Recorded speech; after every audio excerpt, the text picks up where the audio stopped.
Okay, welcome everybody.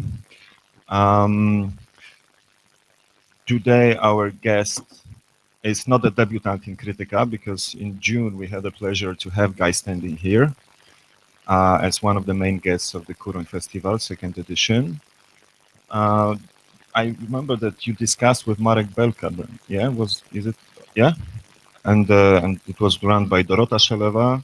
Now it's my pleasure to host it, and your pleasure, of course. The occasion for the book is the publication of, I have it still in English, the Precariat Charter from Denizens to Citizens, but soon it's going to be available in the bookstores, published by PWN Publishing House. And today we will, I asked Guy to present the main ideas of the book, so we will have an occasion to discuss it, everybody. And we will have a general discussion about the situation in the world. Of course, remembering that precariat is the main topic of it. So I think you don't need to, there's no need for introducing Guy Standing, but to be formal, I say that it's a professor of School of Oriental and African Studies in the University of London, and one of the founding fathers and mothers of the Basic Income Earth Network, previously European, but not Eurocentric anymore. So please. It's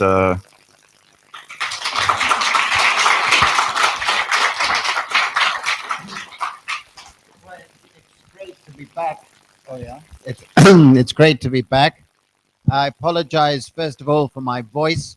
I've just come from Australia, where surprisingly we're having big debates about the growth of the precariat, and coming from 35 degrees heat of Melbourne to Copenhagen, where it was 5 degrees, and surprising, I've got a sore throat. So I apologize for that.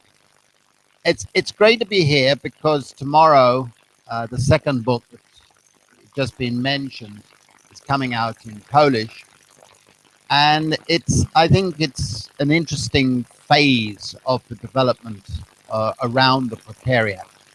You've got your election coming up. It's one of the most peculiar elections taking place anywhere with this fragmentation.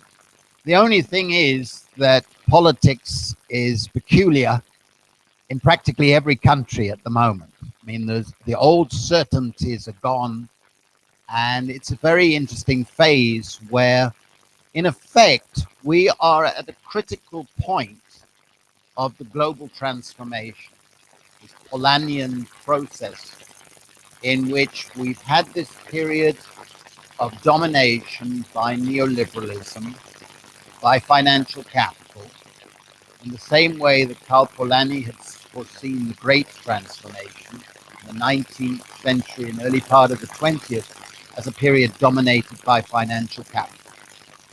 And all the insecurities and inequalities have become potentially explosive.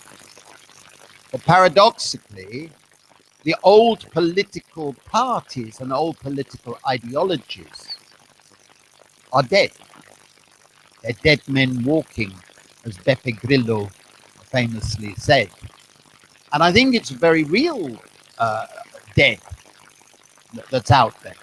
And that's reflected in low turnouts for elections, very low turnouts in Poland and many other countries, in being uncertain ourselves about what political position and political opportunity there is there.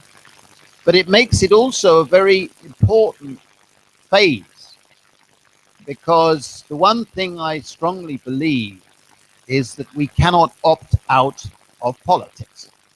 We must not opt out of politics.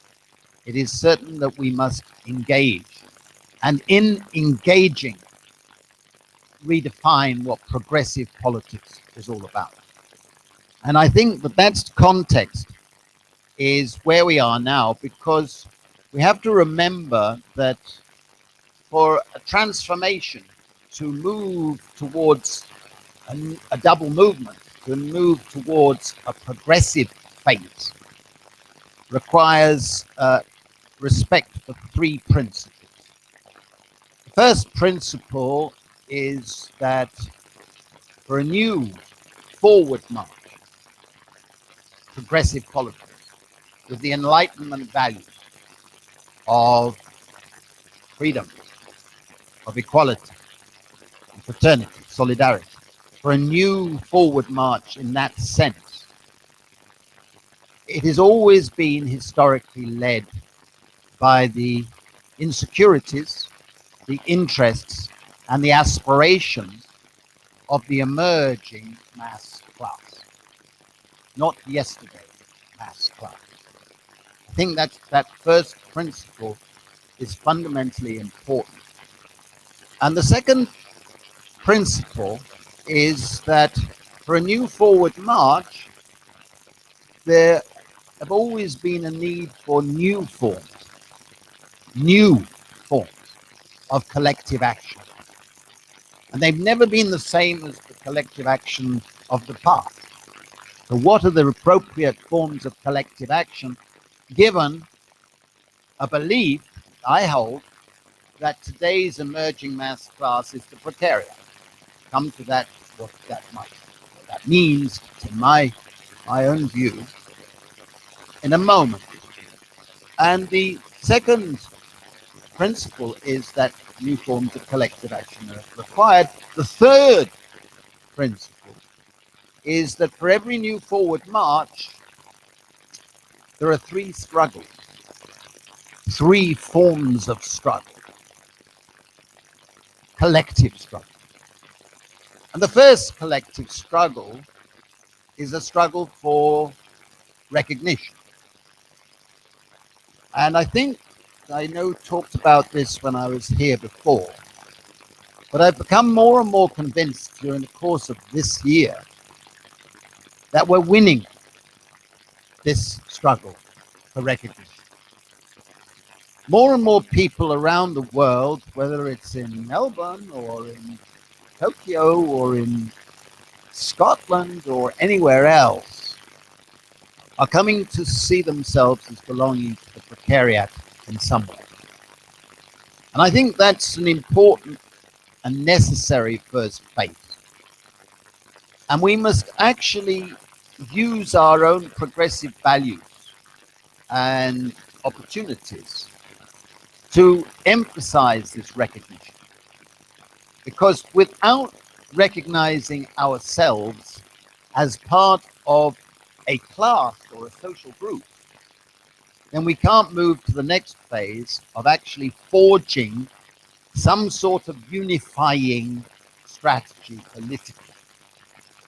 And one of the problems, which I don't need to say to you here in Poland, is precisely that, yes, there's a feeling of an emerging precariat, but politically we're all over the place. We've got different groups, different individuals with different emphasis, more on personalities in one case than on values, more on opportunistic maneuvering in response to what the right is setting out as the issues, rather than us setting out what the issues are. That we are in a very terrible problem. During the course of this year, I've been invited to Spain 5 or 6 times, going back next week, and I've seen what's happened to Podemos. From the original clarity of the movement that came out of the N15 and the indignados and the sense of revolt against La Casca, to a point where, should we move this way? Should we move that way? And they've lost that radical capacity to forge a sense of the future. So now, instead of having 25% of the opinion polls support, as they did have earlier this year, they're down to 14, 15%, something like that. Because they wanted to be respectable before they had defined a progressive strategy. Then a progressive strategy must be built first and foremost on a sense of recognition. And second, which is the second struggle, a struggle for representation in the state, in every agency of the state, in every institution of the state. And that representation requires very cohesive thinking about what are the possibilities, what are the needs. Now, when you think of the Precariat, my own feeling very strongly, and I've tried to refine it in response to certain Marxist critics who said, is it a class? I've said, yes, I believe strongly it is a class in the making. That it's a class in the making because it has distinctive relations of production. People in the Precariat have to accept a life of unstable labor, unstable living. They don't have a sense of identity. They don't have a sense of development of themselves. They are always alienated, always feeling a sense of anomie, of despair. That goes with the relations of production. But they also have a relations of distribution that is distinctive. They have to rely on money incomes, money, wages, but no benefits, no rights-based benefits or citizenship rights. So that's distinctive about being in the Precariat. And at the same time, this distinctive relations to the state that is quite different from the old proletariat, quite different from the salariat and other groups above them. That means that for the Precariat, the primary protagonist is not the employer. It's not the employer, because the employer may be completely different tomorrow to the next day. I don't know who my employer is, many cases. It's not the employer. It's not even capital as such. It is the state that represents the interests of global capitalism and a particular variety of financial capitalism. So for the Precariat, the primary area of contest is the state. And that is very different. And it means that the priorities of the Precariat are going to be very different from the proletariat. That's important. It's also that the Precariat today is the only radical, transformative class in society. What that means is that it's the only class, dialectically, that wants to become strong enough to abolish the conditions that define itself and therefore abolish itself. That makes it a very radical class, quite unlike any other class in society, which is distinctive and means that it can be a class for itself, unlike the other. And I think that's an important aspect of the emergence of the Precariat. And the third struggle, of course, and the one that should be preoccupying all of us, is there's a struggle for redistribution. The problem in our world today is not a problem of labor contracts. Igor was interviewing me before. It's not a question of whether you have a temporary contract or a long-term contract or a this contract or a that contract. Who gives a fuck, right? If you have security, many of the jobs out there, you wouldn't want a long-term contract. You accept them because you need the money. But it's not a matter of contract. It's a matter of what sort of life you're building. And that's what it's all about. And the struggle for redistribution starts from something that I've emphasized in the new book more than the first book, and that is that the 20th century income distribution system has broken down. So there's no point in having an agenda that comes from the 20th century for the 21st century. When I say that the old income distribution system has broken down, what I mean is that whereas in the 20th century, around the world, The share of national income going to capital and the share going to labor were roughly constant. They fluctuate, okay? But over the long term, they were constant. It went about 60% to labor, 40% to capital. In this period of neoliberal domination, the disembedded phase of the global transformation, everywhere in the world, that system has broken down. The share going to capital has been shooting up. The share going to labor has been shooting down. Okay? Everywhere. Most of all in China, where the share going to labor has dropped by over 20 percentage points. That's an incredible drop. Okay? But in every other country, it's 10%, 15%. You don't need Thomas Piketty to say it. But more and more of the total income has been going to forms of rent, not profits from production. Okay? So that old system is gone. And we are fooling ourselves if we think that we can get anywhere substantially by pushing up the minimum wage. Please. I believe in pushing up the minimum wage. If you want to push up the minimum wage, you'll have me supporting 100%. But don't let us expect that that is going to get very far. The real problem is a structural distribution problem. So we've got to have a strategy, progressive strategy, for redistributing rental income and finding a way of confronting the system of inequality. That's the number one problem. Okay? But in addition to that, always think from the perspective of someone who's in the precariat. Okay? What is most unequally distributed in all our societies today? Security. Security. If you are in the salariat or in the elite or in the plutocracy, you have total security. If you're down in the precariat, you have none. No security. We need a strategy to redistribute security.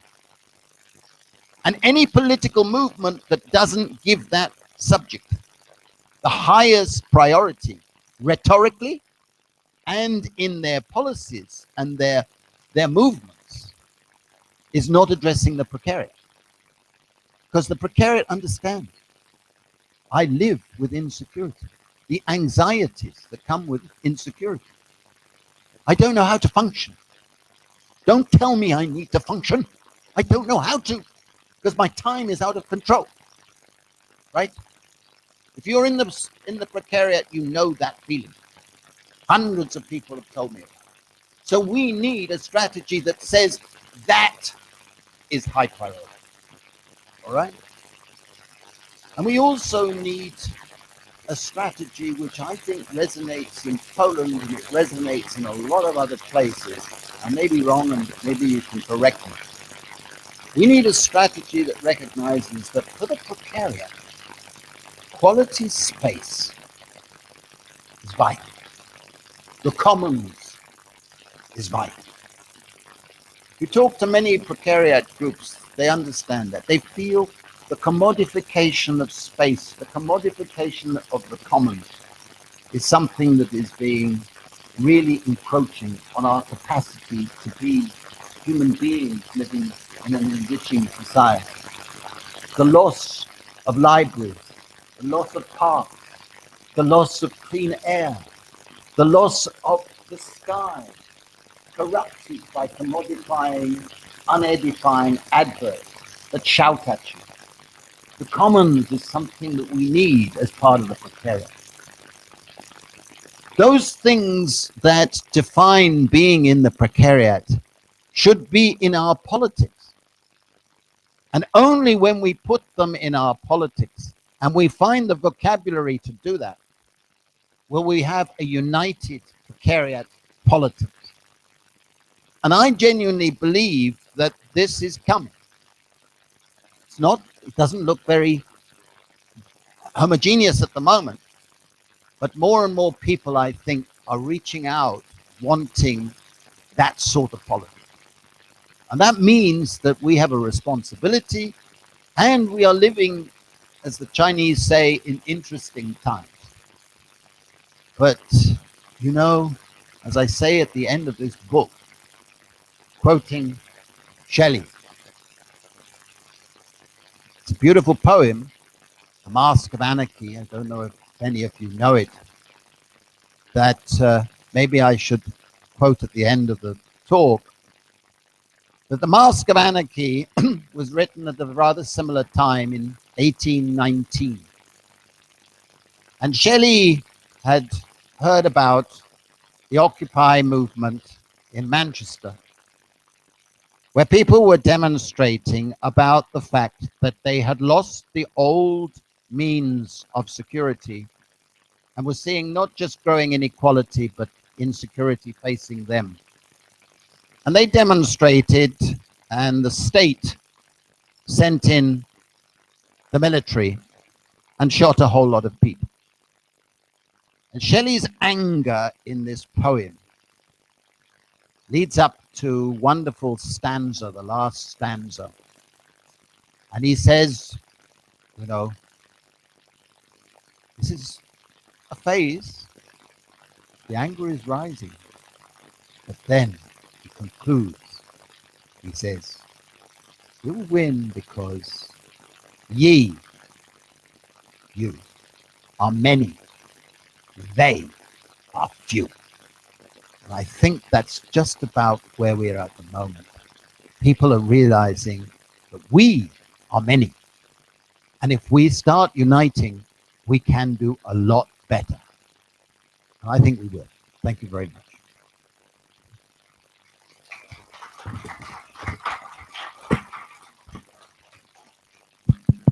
So, first question is easy. I hope all of them will be easy.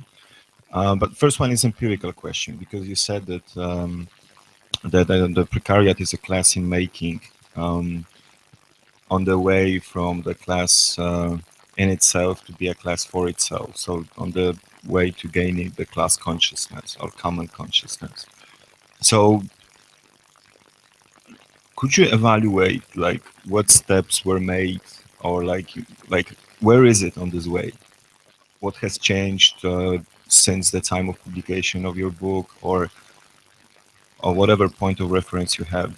Because the doubt is if it really goes farther, if because we can discuss, and the first the first impression is that it's gonna be always class in making for many reasons. Some of them you discuss in your book. So, but let's first evaluate what's the contemporary condition of Precariat, and why and how it is advanced on this way to be the really common class. I think, as you know, that's not an easy question.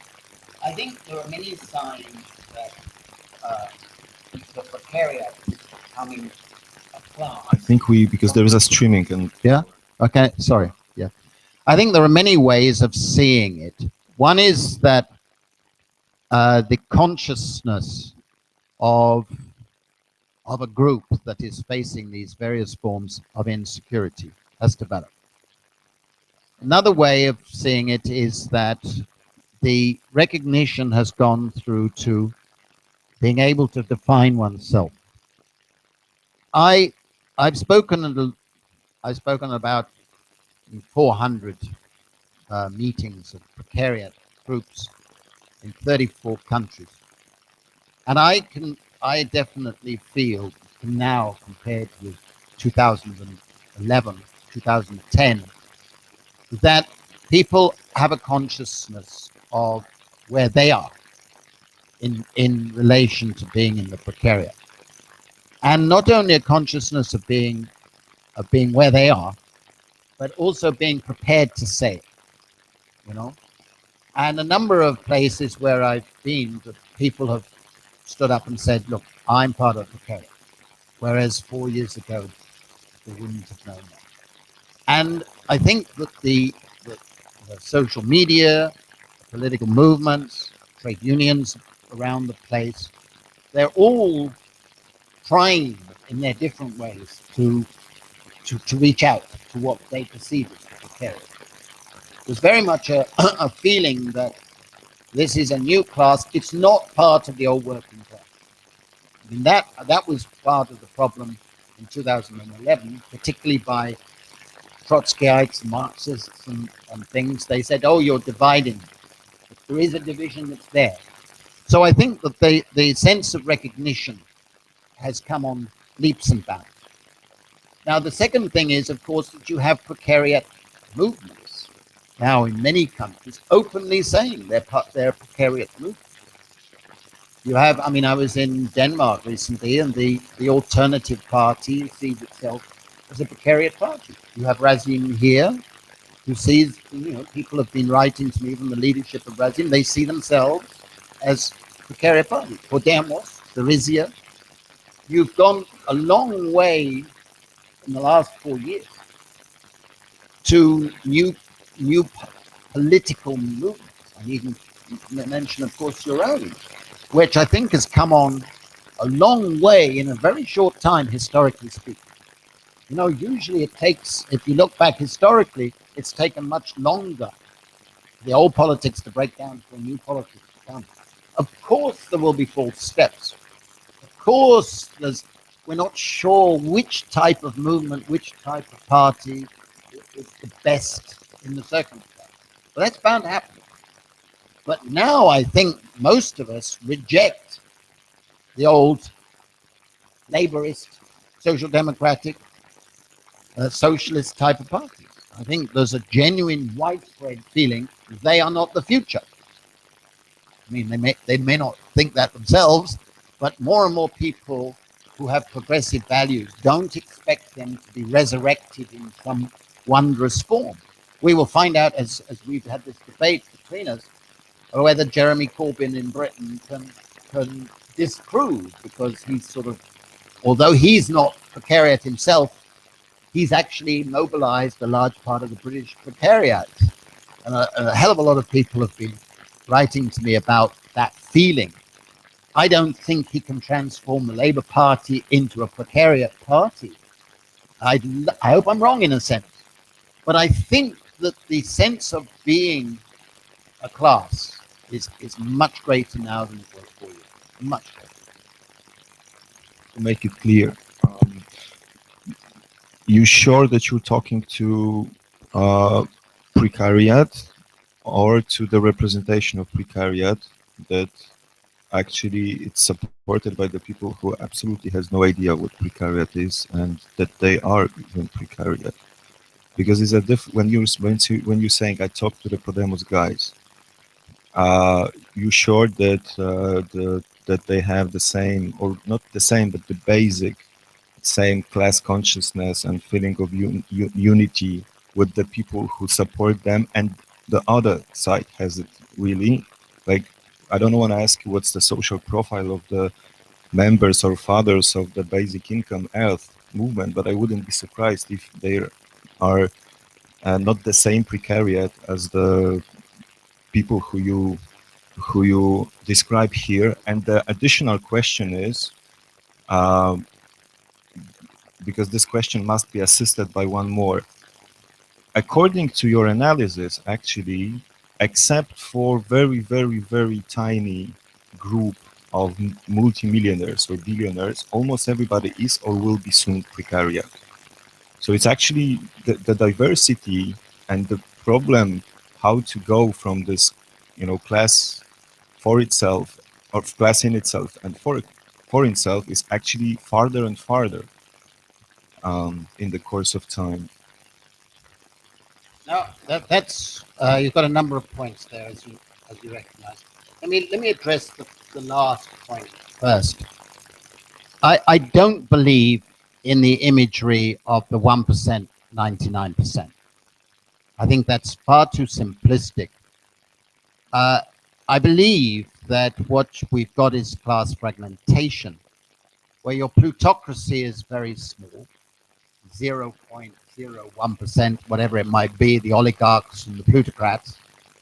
And then you have an elite which is earning a lot of income, maybe up to 5% of the total, and they're getting more and more of their income from capital, from various ways of getting it from capital. But underneath that, you do have a salariat.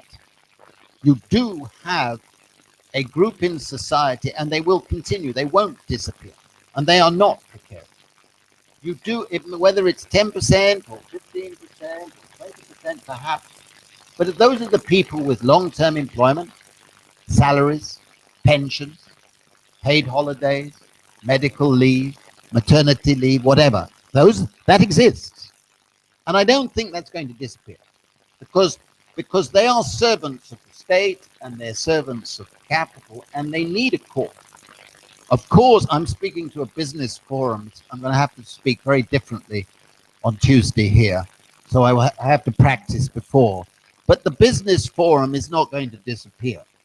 You know, they do have a need for a salariat, but they're contracting out more and more of their functions to this globalized precariat. So I think that the precariat is fast becoming a majority, but I don't expect it to grow much beyond 60%. That's a hell of a lot, of course. So I think that is thing.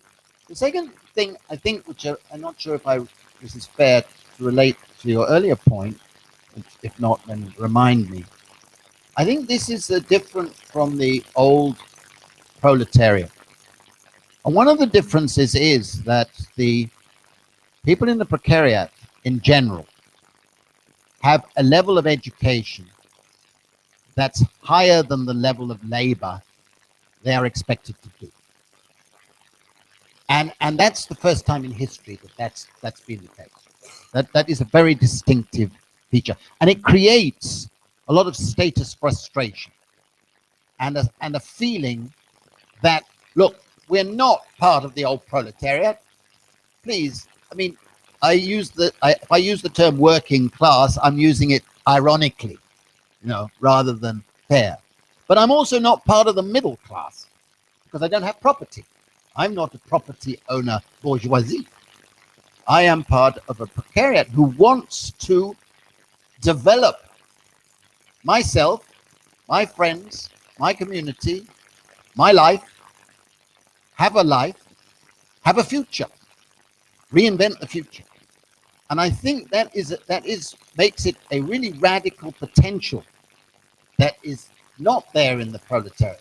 Proletariat wants, you know, I want a pension, I want full-time job, I want enough money, which is fair enough, absolutely fair enough, but it doesn't make it a radical transformative.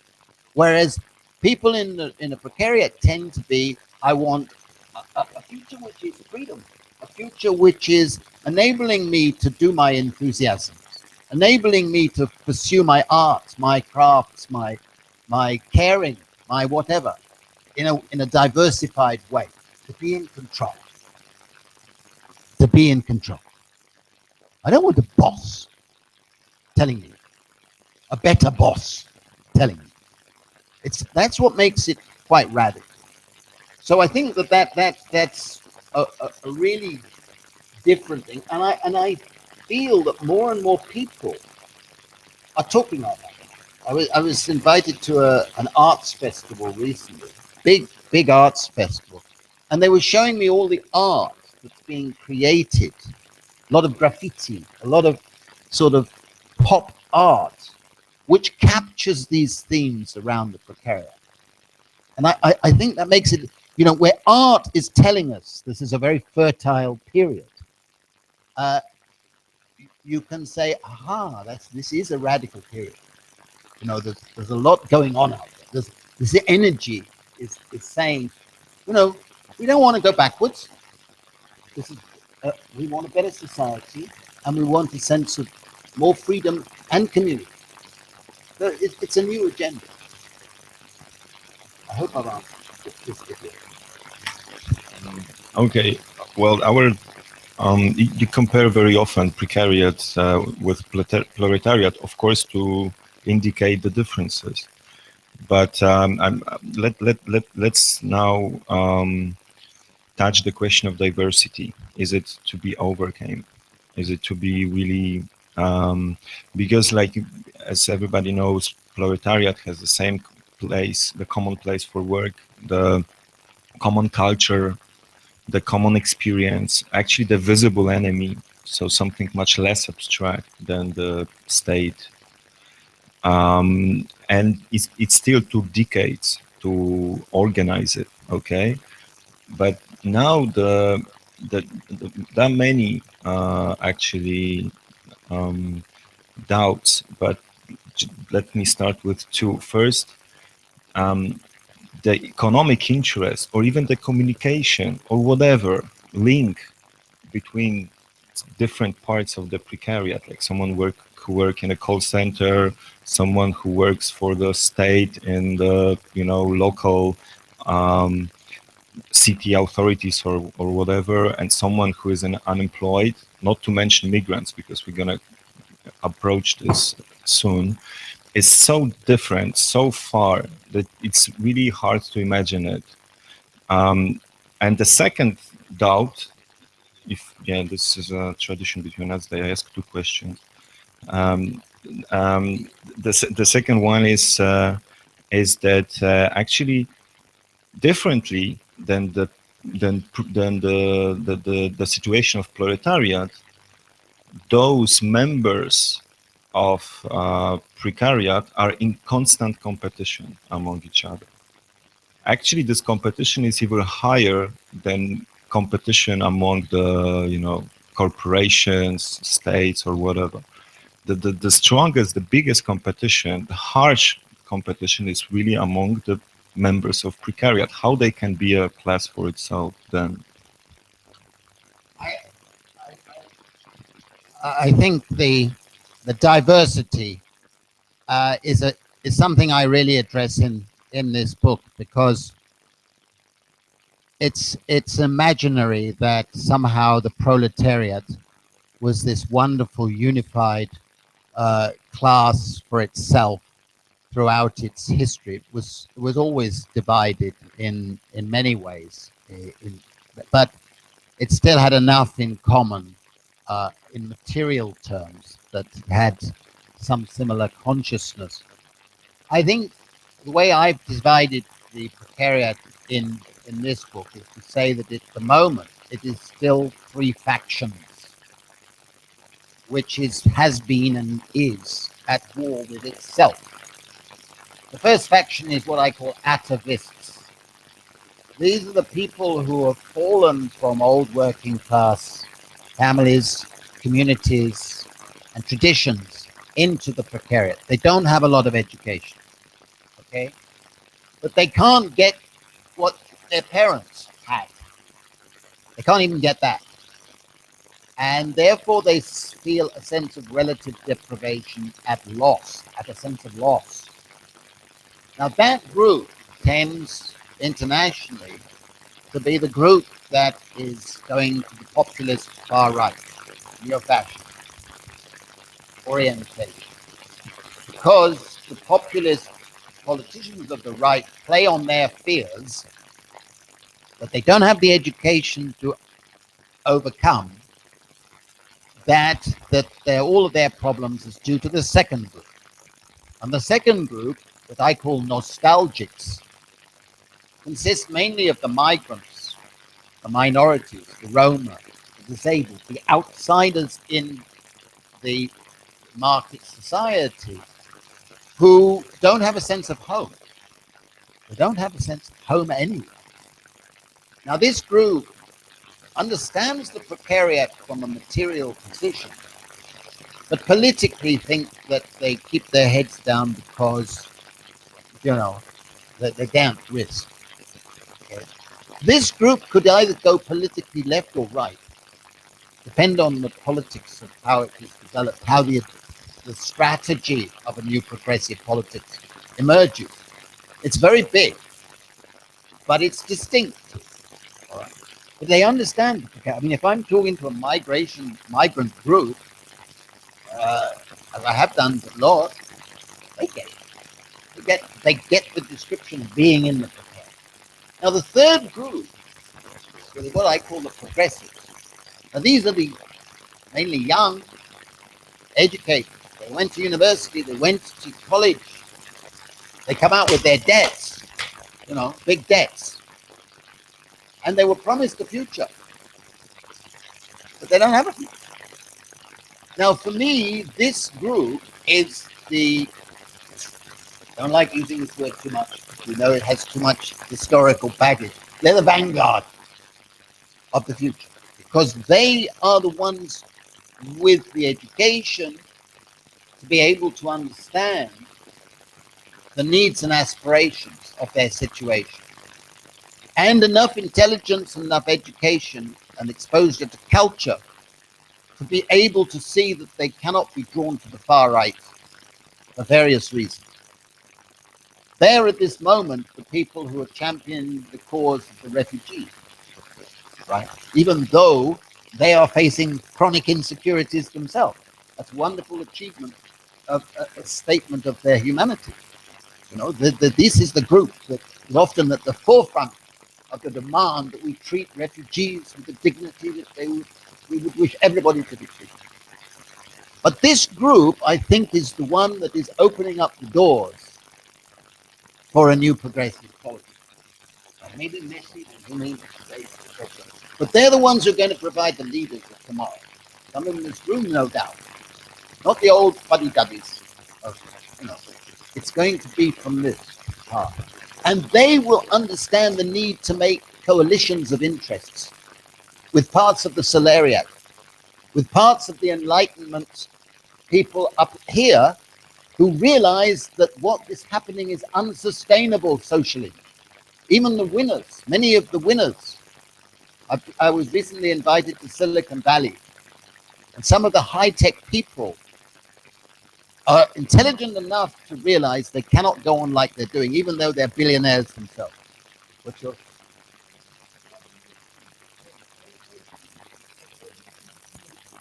I think this...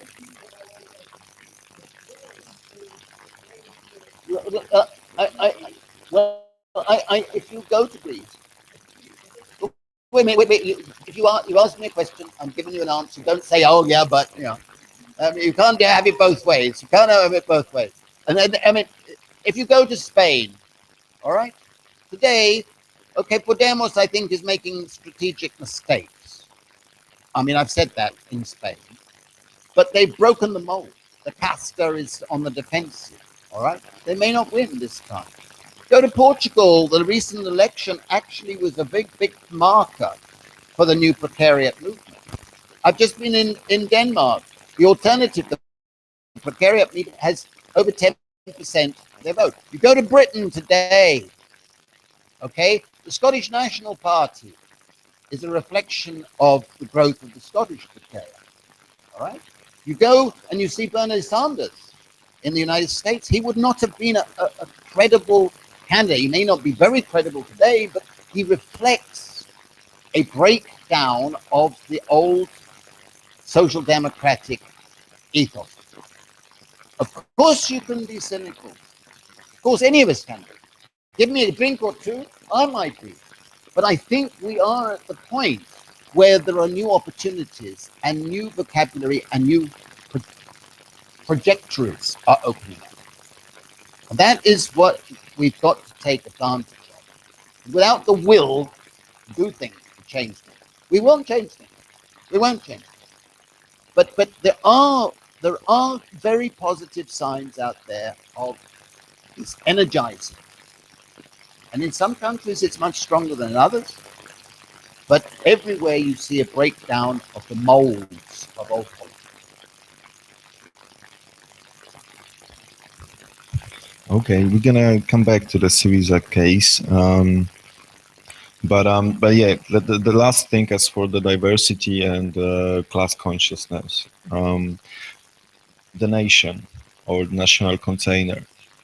Nowhere and never happened actually that somebody, project, movement overcame this obstacle. Actually, now we are rather observe almost everywhere the renationalization of EU, of societies, and and like the last living cosmopolitans, they don't, they're not risk, you know, saying anything about it anymore. Um, how do you really wanna how do you really wanna create the same consciousness or the same, you know, community between different between people of different nationalities? I'm not talking about migrants only.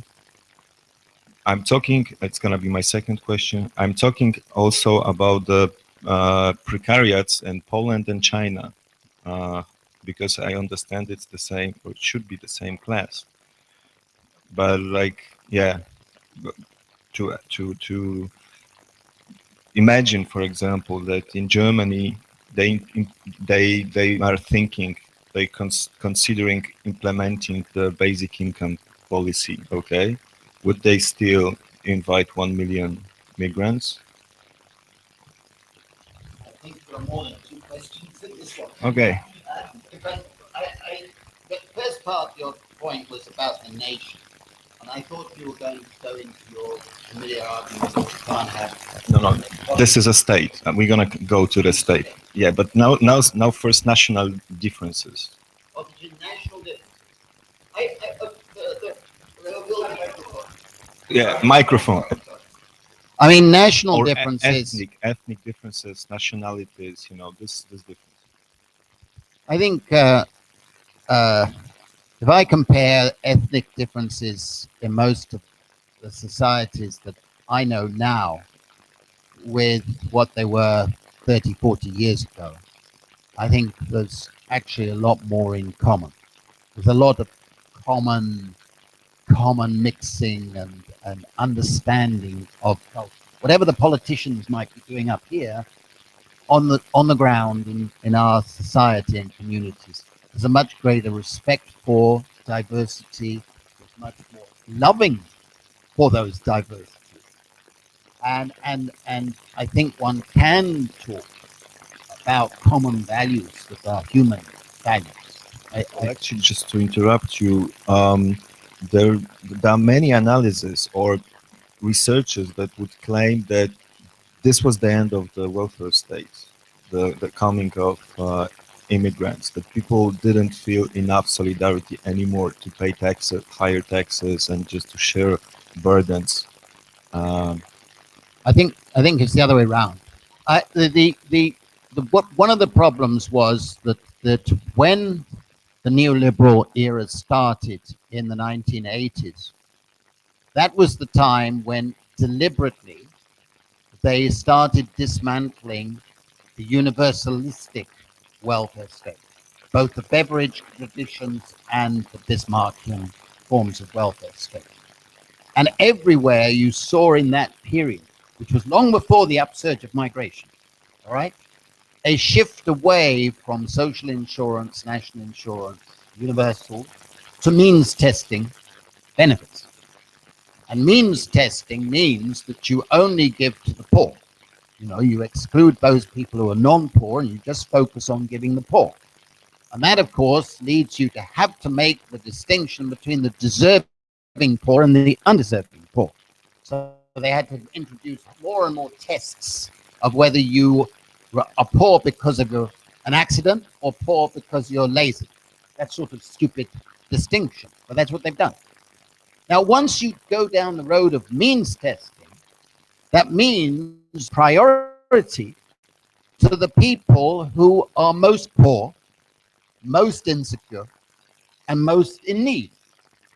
Well, that led to, and there are some good studies, sociological studies, political science studies that have shown this, that led to saying, okay, in community after community, it had to be the migrants who were seen to be in the first in the queue because they were the most poor.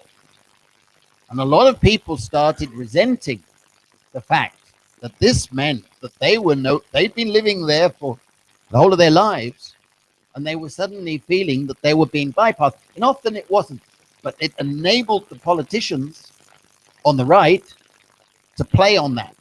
And that fanned the anti-migration feeling. And ironically, of course, that's often the anti-migrant feelings the strongest in communities where there are hardly any migrants. You know, that's gone. It's so they've been demonized without being there. I think that it's not that we have a situation now where the state encourages that sort of resentment because there's a zero-sum game, or it's always taking place. But I think that the similarities, to go back to your other question, if I haven't forgotten it, the similarities are that the insecurities that are associated with globalization and the technological changes that are taking place and the inequalities that go with that are common in all parts of the world, different degrees, but the same sort of things taking place. And that's why I think that the responses, this is a global transformation. The responses also have to be global in character. Now, we've just done pilots of basic income in India and in Africa. Now, if I told a group, even of our own supporters, that we're going to do pilots in India, if I'd said that 10, 15 years ago, they would have said, "Oh, that's crazy. There's no possibility of doing a basic income in India." Now people turn around and say, you can do it in India, but you couldn't do it in Poland or something like that. Whereas before it was the other way around. Now it worked wonderfully in India. We've got a book out if anybody's interested with the results. It created that redistribution. It created that sense of community. It created the ability of men, women, and children to be able to have control of their lives. And it had economically dynamic positive effects. I don't see why that would be different when it's done in Scotland or in part of Poland or anywhere else. We are now seeing pilots done in various European countries. And I see no reason why to think that it wouldn't work roughly the same in different countries. Of the state, and at the same time, the case of Syriza. Actually, the Syriza is probably the best example of nonsense of party politics, of nonsense. I mean, if the leftist party is making this miracle and not only establishing itself on the very radical left-wing, really left-wing program, and then it wins election, and at the end of the day, it realizes the most extreme right-wing program, then tell me, what's your opinion about it? I think that Syriza is one step forward, one step back, not two, one, in the sense that it was an impossible situation. To be fair to Tsipras and so on, they had an impossible, difficult combination of circumstances. Okay, and the Troika and Germany and the bankers internationally could not let them succeed because of the consequences for their whole structure, which made it very difficult. I think they could have handled it much better, but we aren't there. So it would be arrogant of us to condemn it. What I think that the positives are, they've broken the mold. They've broken the old mold of the political structures. They haven't succeeded. But I think that's always the case when you get a new era with new progressive forces taking off. If you look back, they've never succeeded to start with. They've often had disgraceful failures. You know, when the Beppe Grillo's movement in Italy came up, a lot of people thought that it was going to have wonderful consequences, you know. But anybody who was looking at it analytically could see the contradictions inside their own party. The very fact that this comedian and his rich plutocratic supporter were there meant that you couldn't expect that to be too much. Nikolai, before you go, can I make the announcement? I was not going to say this until later, but let me just say that I'm very proud to be here today because it's the day when a network has been established. It has nothing to do with me, so whatever you think of me, it should have no relevance. But a network has been established for the basic income Polish network. And if anybody's interested in joining it, Nikolai could give you some information. The people I've met this afternoon, I really salute them, and I think it's the beginning of something quite exciting. So if you'd like.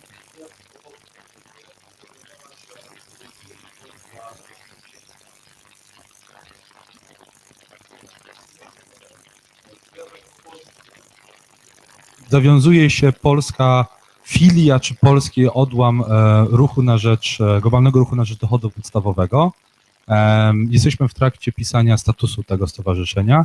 Jeśli ktokolwiek chciałby otrzymać wiadomości, dołączyć do naszej listy, do naszej sieci, to roześlę teraz listę, na którą zapisać swój adres mailowy. Maciej Schlinder, który jest spiritus movens tego ruchu, potem od was ją zbierze. Tu puszczam.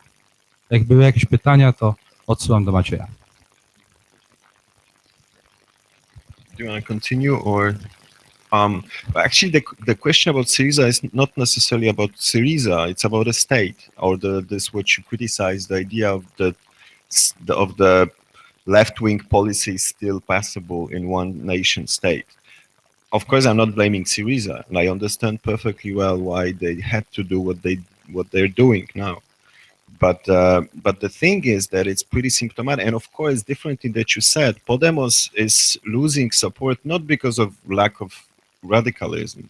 They're losing support because people unfortunately followed the case of Syriza, and they see that this way is unfortunately not a. It's. I mean, they will get the same answer as Syriza got, and in the globalized economy, the without globalized politics, how you can, what is the field of maneuver of every prime minister, not only Tsipras, not only in this harsh situation, but to realize the program that it's still perceived as very radical. As I said earlier, Talk to the mic. As I said earlier, But it shows that you're talking to the regular people, not to the establishment, because. No, when I go to Spain, I manage to speak to quite a lot of meetings and at the same time have tapas with some of the leaders of Podemos and the other movements, particularly in Catalonia.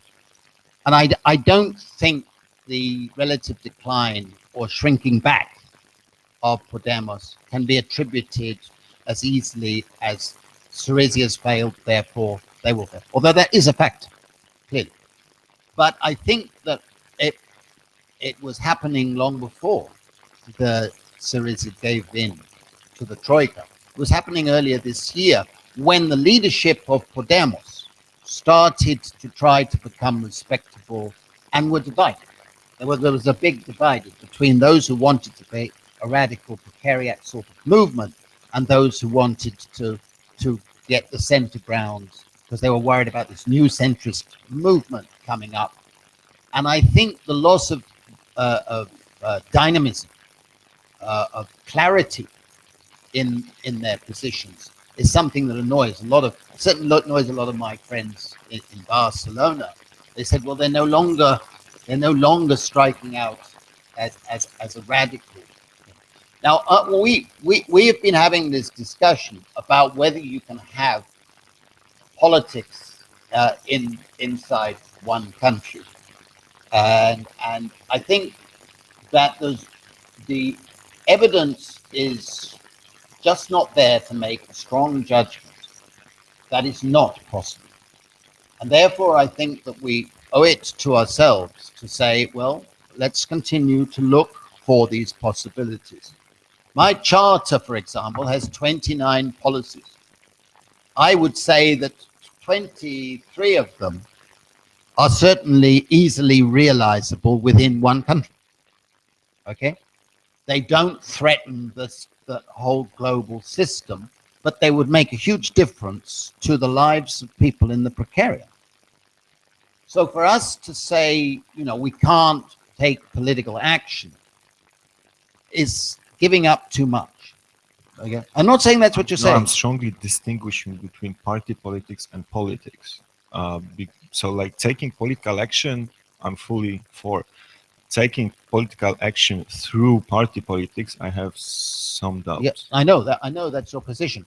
But I mean, I think you cannot operate without a collective body participating in the political space.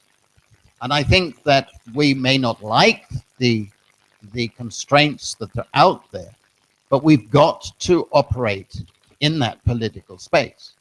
I'd like to see changes in the nature of our democracy, of course, and I'm proposing some things towards the end, how deliberative democracy could be strengthened. But I think that we owe it to ourselves to realize that there's a lot of scope for mobilizing and becoming a stronger actor in the party political spectrum.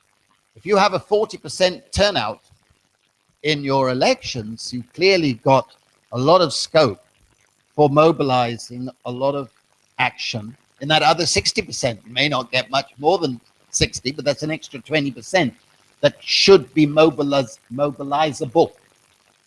And I think that we're seeing that in a number of other countries where the agenda can be changed. And once the agenda can be changed, I don't know how far we can go. But at the moment, our political parties are comfortably on the right, and we haven't seen. That's what makes what Jeremy Corbyn's just managed to do in Britain exciting. I mean, he may not succeed, but he has destroyed New Labour. That's great, wonderful. Are you a British person? He's destroyed New Labour, and that's great. And I think that opens up the space for new party political action. You know, a realignment on the left, I think that will come. But we're in a phase now where social movements, political parties, political action is in a very fluid state. Okay. Actually, we will come back to it anyway because we have this like guy standing answer to the text that I wrote some time ago about party politics, and I'm gonna answer to it. So we'll have this exchange on paper, and then I will like exploit it more. But just to say one thing, who creates an agenda, and if it's still political party, this is problematic to me. If I see all the right-wing parties in Poland fighting with term contracts and poor jobs, I'm sure that they didn't invented it. They wouldn't do it without the social pressure that was organized outside of the party system. But this is for a longer discussion. One mandatory. Oh, well, of course, then we can discuss it if it's truly left or not. I'm saying only who creates agenda. They differently than before. They don't want to risk anything, so they wouldn't risk anything that is not already obvious for the electorate. Okay, and this is the real politics. But okay, one mandatory question about the refugee crisis. Just Poland is a good country to ask for it. Because Polish example, it's not maybe the worst as an answer to the crisis, but one of the most. Just general question, open question about your opinion of what is going on now and what's going to be the outcome of it.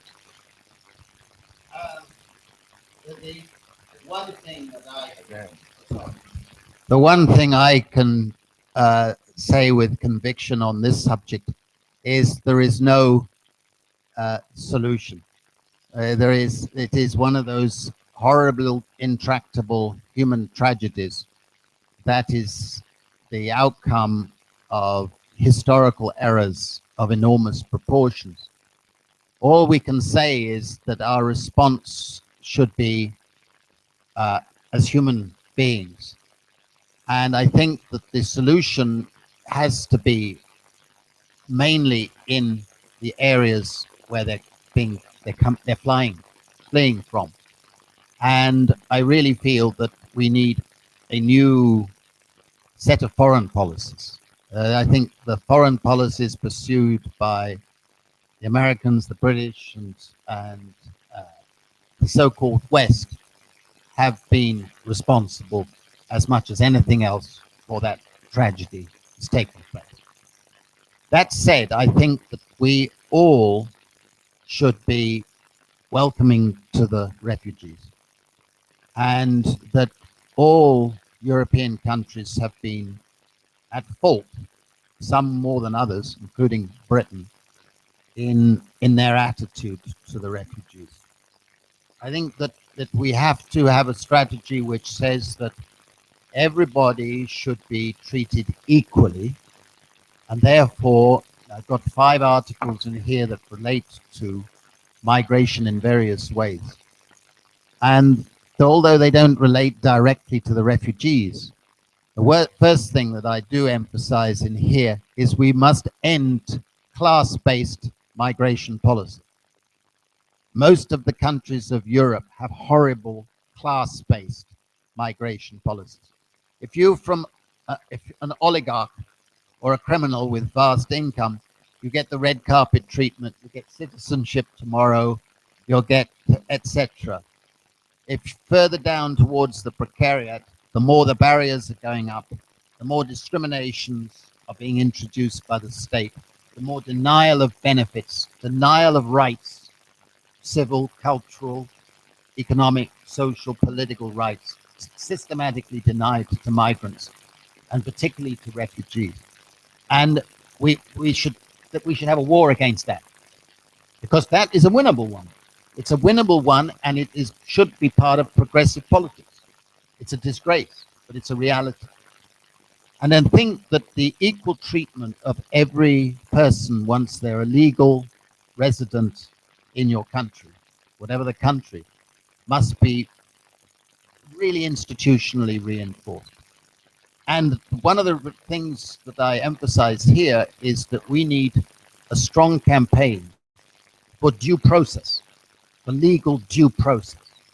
Nobody should be sanctioned, punished, or have their rights taken away without due process, without a legal process, without representation, without the capacity to be tried by your equals.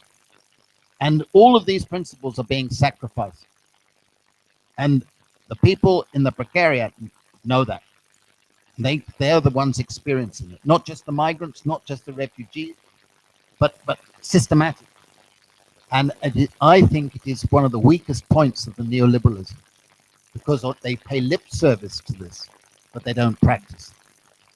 And therefore, I think it is a touchstone issue.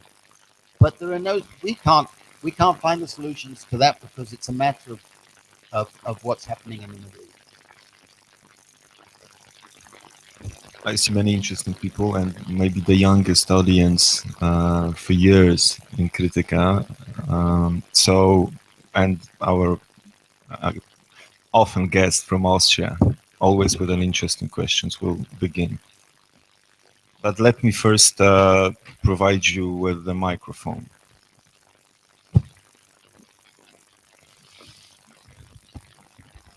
Thank you.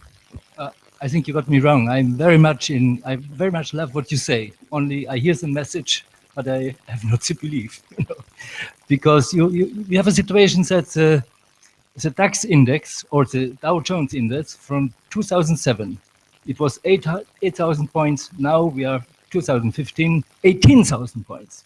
We have a slight rise of income, but not too much. We have much more people, but there is no, I wonder, there is no answer to it. There is no answer from this precariat, from the people touched by the situation. In Berlin, you have a situation where 50% of the people, 50%, are depending on the state. That means they earn less as somehow. To have this minimum income. So 50% have been helped. But even in Berlin, you have a party, the left, which gives the right answers for years, the left, but it is steady with between 8 and 10%.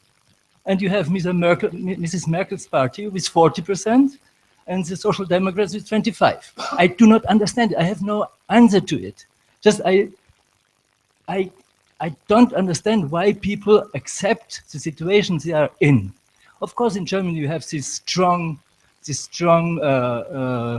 trade unions, like the car industry, the chemistry industry. These people earn some 5,000, 6,000 euros, and they are not interested in a change of the system. And this is not a question of number, whether you have more of these people with normal wages and more people with no wages, because always there's this group of people who are afraid to lose what they have, like in a Hamlet situation, and to be afraid to lose everything. Second thing is, I think the European politics are really not very strong, but what they know, they have a strong management of power. I think the situation in Greece showed it. They really brought the Tsipras and Syriza down, and there was no chance. They really gathered together and they brought him down, and I understand, and I don't know why he accepted but he had to accept it. Why? Well, it's a long story. And one last thing is, what do you see as the forms of struggle we can use? Because the street is no more a struggle area. Last week we had a demonstration in Berlin. It was 150,000 people against TTIP. And so what? No answer. We had these demonstrations in Spain. Pepe Grillo or 1 million people in Rome. So what? Did it change anything? Nothing. Labor unrest is not, Maggie Thatcher is still with us. You know, labor unrest is not the answer. So I ask myself, what is the answer? I do not know. I would hope that you can tell me. Well,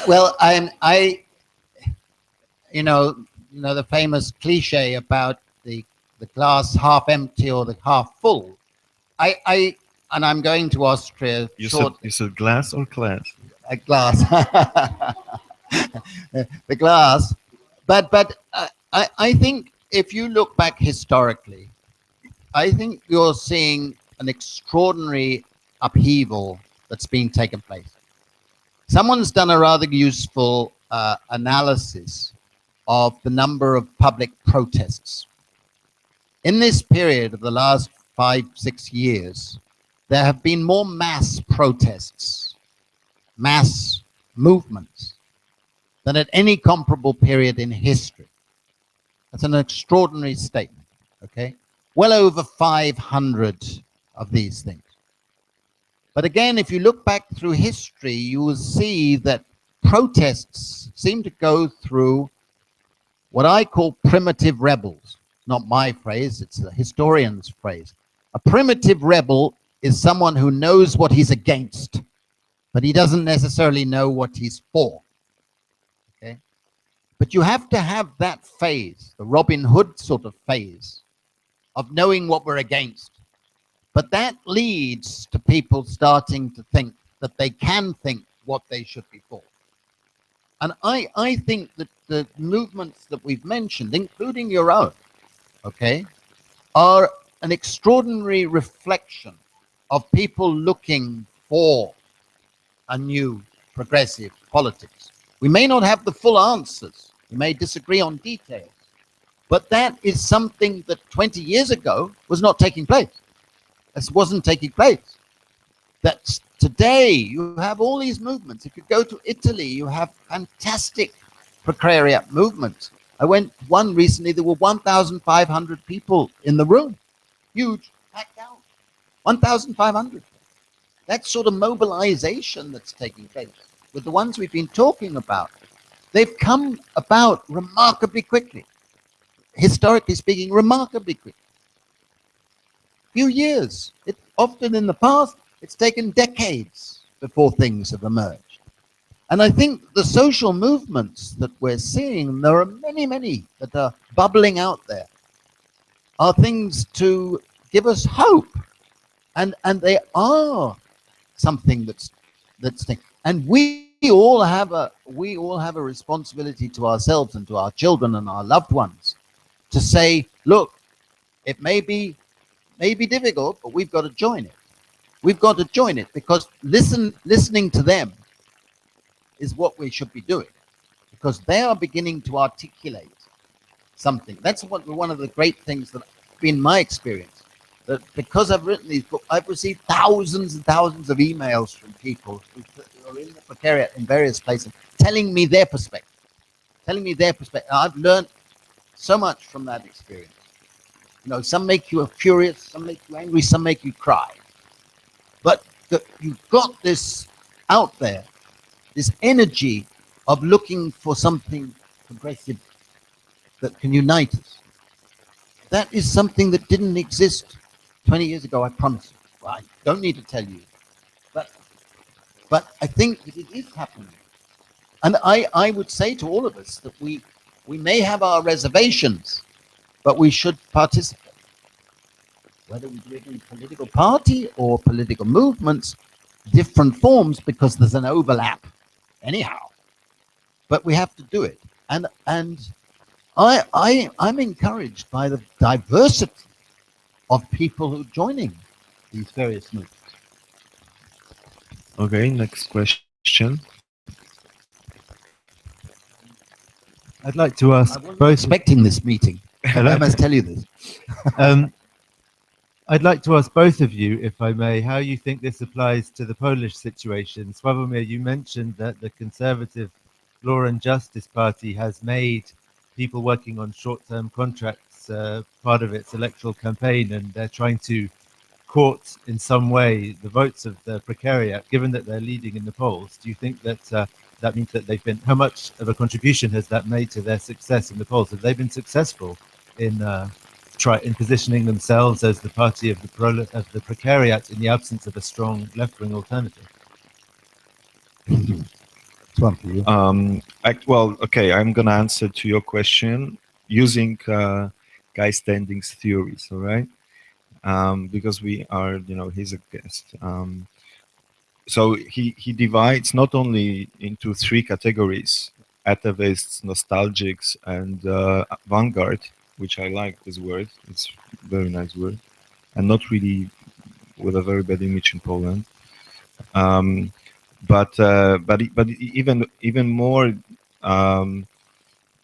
But in this book, the division is between good precariat or angry or bad precariat. So the people who would support progressive politics and people who wouldn't, and not only they wouldn't, but they would support the far-right politics, sometimes voting against their own interests. And I think that, we should actually, to answer your question, we should open the statistics and go into details, like how many people vote for what parties. But for sure, it's absolutely no correlation between the, unfortunately, between the agenda, the program, and the class stratification as for the precariat. I think that still like a big part of precariat votes for the far right for different reasons.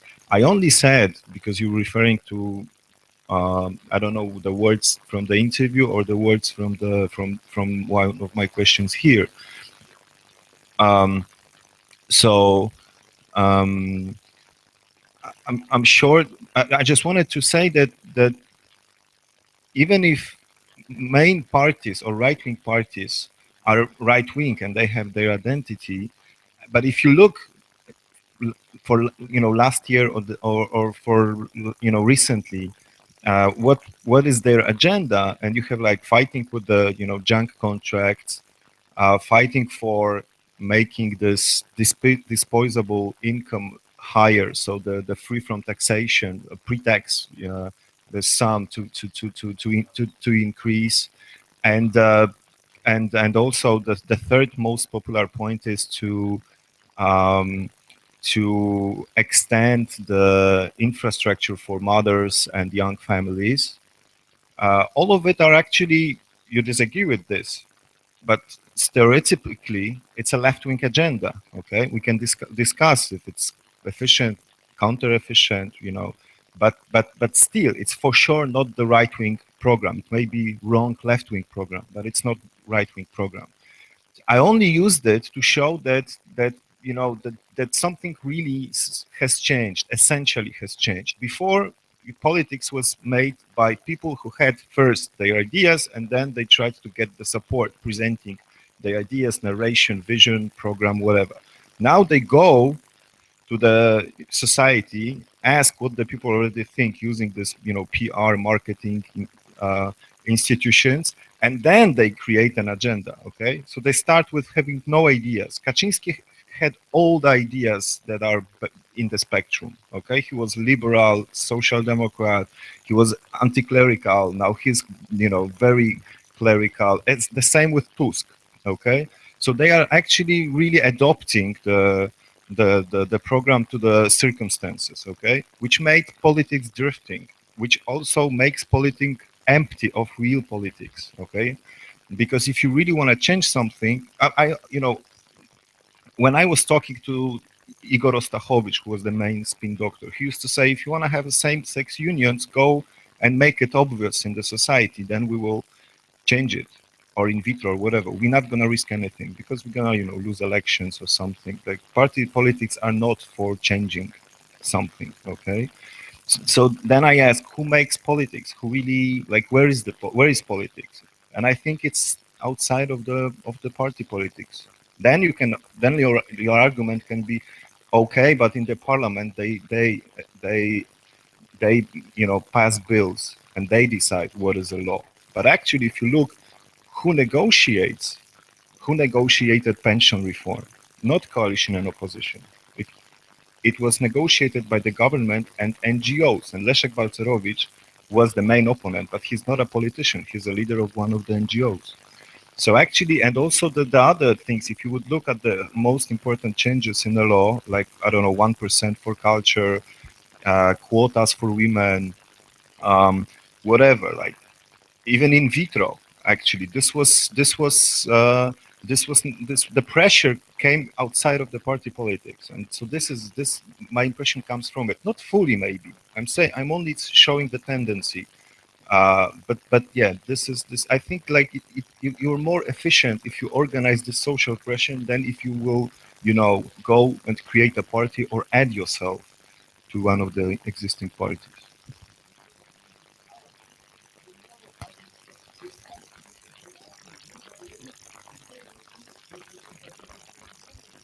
Yeah, but if I can just add to this, that I mean, I think you've got the nucleus of potential precariat movement here and with Razim. You know, this is a political party, as I understood it and understand it, that has precariat roots. And what you're seeing, I think, by the right, particularly just before elections, is that they put on their paternalistic clothes, okay? And they say, we'll give you some extras. We'll give you childcare. We'll give you whatever it might be. We'll raise tax allowances. It's not a left-wing agenda, because a left-wing agenda would be altering the power in society, altering the power. And you can't alter the power unless you strengthen the representation of the emerging mass class. So that a genuinely progressive politics would be saying, how does the emerging groups, the precariat, actually have a voice in whatever decisions are made, so that it's not coming down from neoliberal kindness that we give you this, but that we exist as a voice in the state. And I think that we don't see at the moment, but the nucleus of these new movements is where that energy is going to come from. I think we agree on this, because without that power shift, you don't have a radical progressive politics. I don't care what they give me. The fact that they give me is patronage. We have Anglo-Saxon words for that. But it's got to be a power shift. And unless you get that, there's no progressive policy. Maybe the last question. Okay.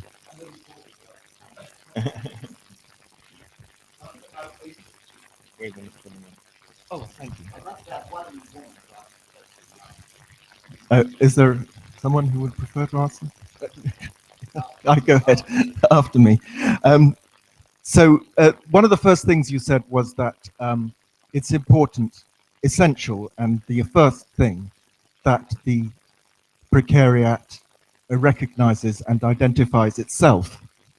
I think it was your opening sentence.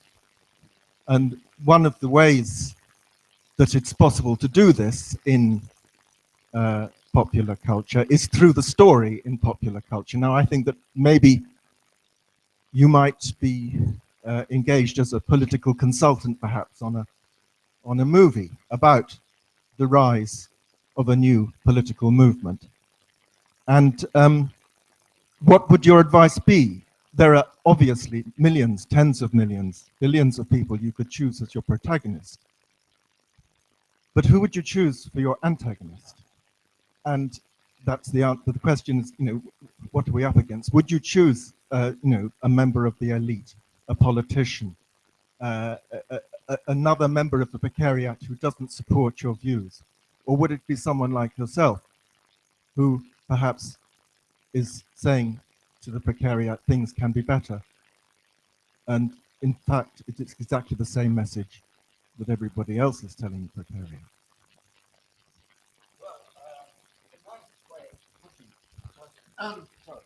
It's a nice way of putting it because, as I said, I was at this arts festival, and I was also in an arts festival in Alpbach, another one where some photographers were making a very interesting book about people in the Precariat and showing them as they see themselves as wanting to be and as they are in their ordinary way they have to survive, and juxtaposition with all these people in their dual personalities. I think the leadership of the Precariat, just like the leadership of every value-based, class-based movement, is and will continue to come from the Precariat. It will be the authentic voices of people who understand the insecurities and understand the empathy that's required to be there. The antagonist is rather obvious, okay? Rather obvious, it's the banker. It's the banker. The landlord, banker, that sort of rent recipient. It's just not realized how much of total national income and total global income today is going to rent. Not people who are out there producing, the classic capitalist, churning out cars or whatever it might be. It's the bankers, the financiers. And when the European Central Bank gives 1 trillion euros to the banks when they have caused the crisis, and they get it zero interest given to them to do what they like, you know who has the power, right? And that is completely disgusting, and we should be making much more of it than that has been made. But even there, little Jeremy Corbyn has done something for that. He's changed the debate about it in a rather useful way. So I think that if you're going to make this film, I wish you success. But I think the villains can be chosen from a large number. Last question, preferably for women.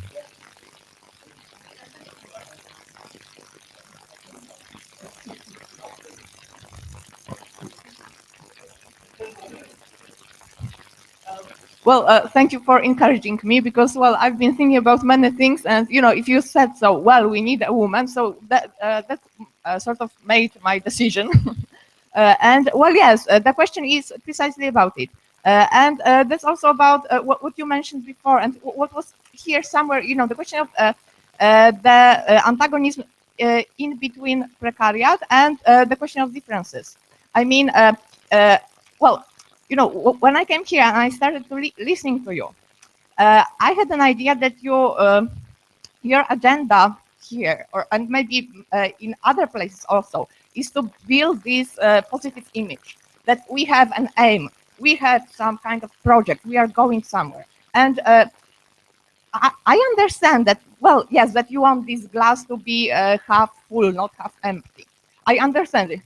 Well, yes, more full, yes, but yeah, I mean, you know, the way of looking at things. And if you do it, then of course you want to look at what unifies us. But I think that maybe if we forget what divides us, and these are, well, structures of privilege, yes, which are also among these precariat, and this is also this is the privilege of gender, this is the privilege of race, and also a privilege of class.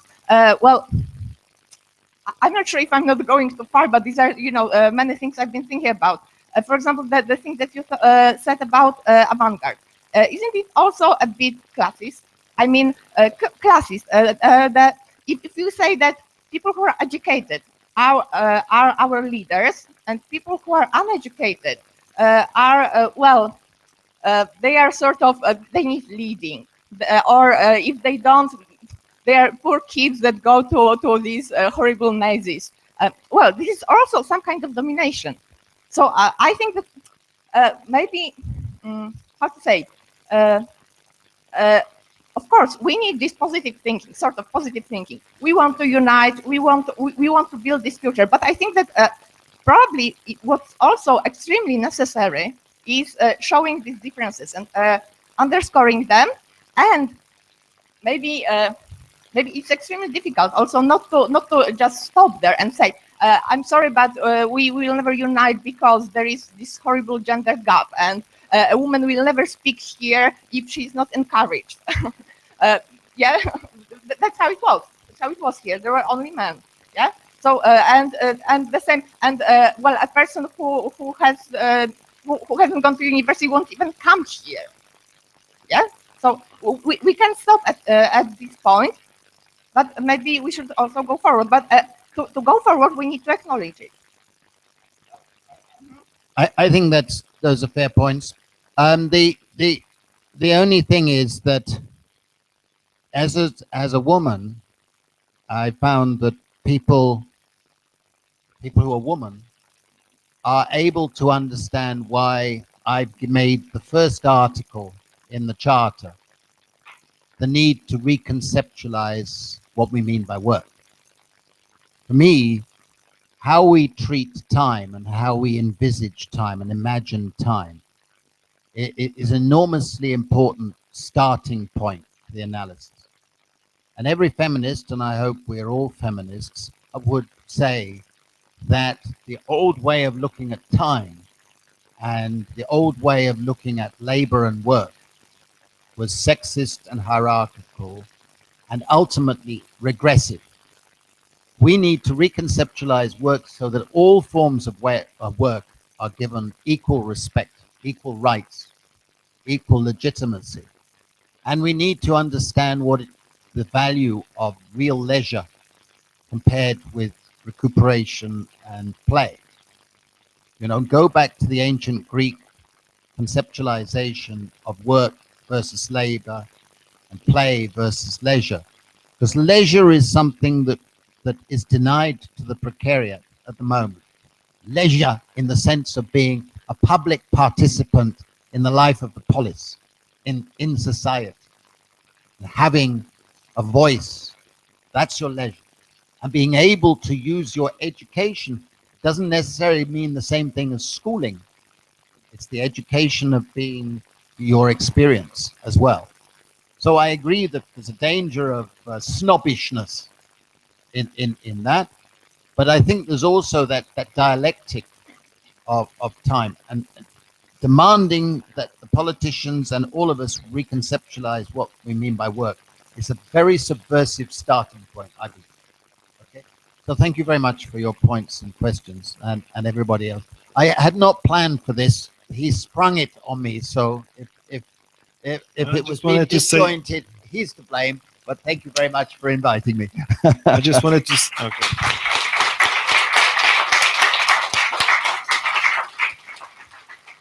Usually I don't edit, and I just wanted to say something nice to you. Now I'm hesitating. No, I'm kidding. Actually, the guy is not only one of the most interesting guests, but I have to say, and please believe me, or you could see only a part of it. It's one of the most funny and nice guys that we can have here. So already I can invite you for another meeting with Guy Standing. The date will be announced in future. Thank you very much, Guy.